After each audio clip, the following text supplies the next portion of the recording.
Okay, boys and girls, this is going to be a slightly different video. This is going to be a 15 or 20 minute drive, and the rest of the video will be nothing much but the camera pointed at the road, so don't expect too much excitement. The point of this is to demo this Vgate iCar2 OBD-II scan tool, which, so this video is basically a follow-up to the review that I did of that. And the point is to demonstrate the thing being used and streaming a bunch of data, telemetry if you like, to this Android phone. So there's 2 points to that. One, to demonstrate the tool working, and secondly, to just provide a video which includes a long demo of a bunch of different driving environments and styles, and the telemetry from that, and the point being to show you what's normal, because a lot of the time when you have a problem and you go to look at the readout from a scan tool, if you don't know what's normal, if you don't have that experience or training, if you're just an amateur like me, then it can be really hard to know what you're looking at. So it's helpful to have an example of what stuff should look like when it's working properly. Then you can compare to what you're getting, and then you can identify problems, obviously. So I'm going to start the engine, and I'll start showing you the data recorded by the phone. Now it's quite cold at the moment. It's winter here, and the temperature starts out at 8 degrees. You can see that there in yellow. That's the CHT cylinder head temperature. That's obviously about the same as ambient outside temperature right now. And that'll start warming up, obviously, as the engine starts to get hot.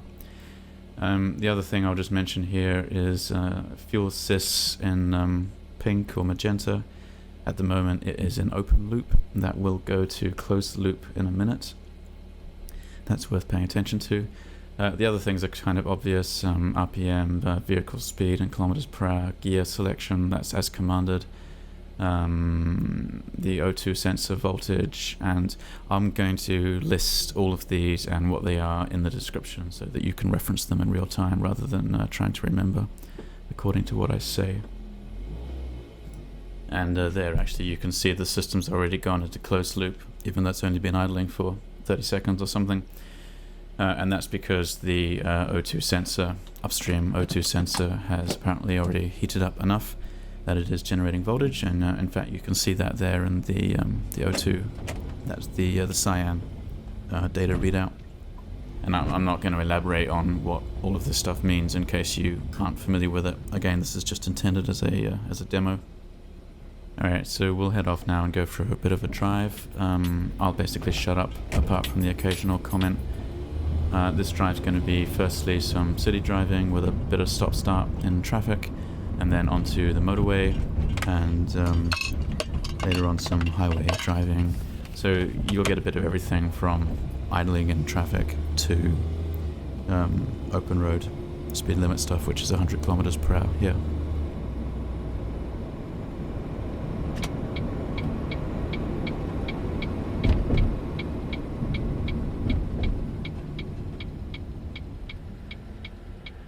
I should say just briefly that there are two aspects which make this data readout that you're seeing on the video here a little bit slow. Firstly, the iCar2 OBD scan tool gets slowed down because it has limited total bandwidth, and by using so many different data elements at the same time, like you see here, its refresh rate is only so fast, and each update interval is accordingly reduced by the amount of stuff that's on the screen. The other element is the video record on the phone, which is not the best, so the frame rate of that video is actually quite low.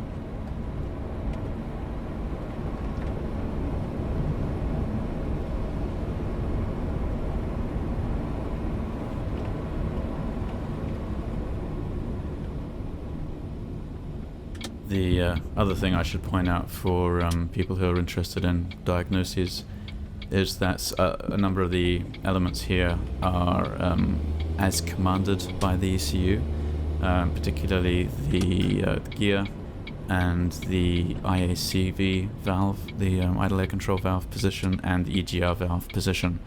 Those are all percentages that the computer is commanding and expecting. It's not what they necessarily are. There's no sensor in those devices which is actually recording their position and then feeding it back to the computer. So bear that in mind.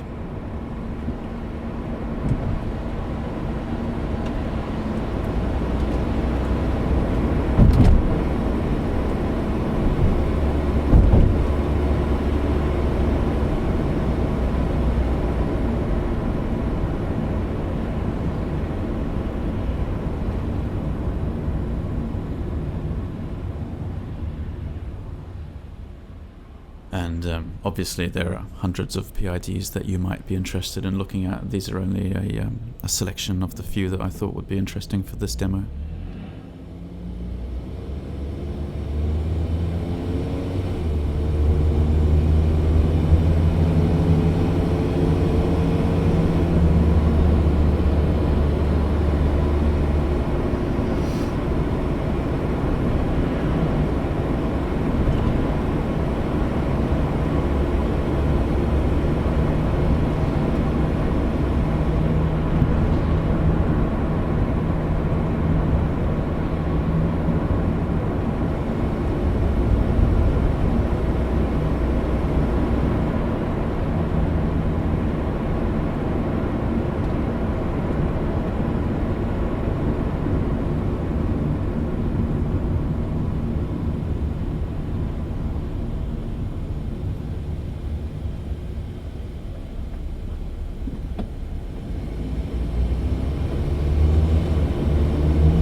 that's worth paying attention to here on this motorway driving. When I close the throttle by taking my foot off the gas at speed, the system goes into open loop, and the upstream O2 sensor flatlines its voltage. You might think that's indicative of a problem with the O2 sensor, but it's actually normal apparently for cars of this generation. What's happening is the engine's designed to shut off the fuel injectors basically in this situation in order to save fuel. And in that scenario, the system is just best thought of as being in open loop once again. So that's all that's happening there.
Alright people, that's the end of this demo, so I hope this was useful for somebody out there. I may do more of these in the future on specific things as they come up. Otherwise, that's all for now. Have fun.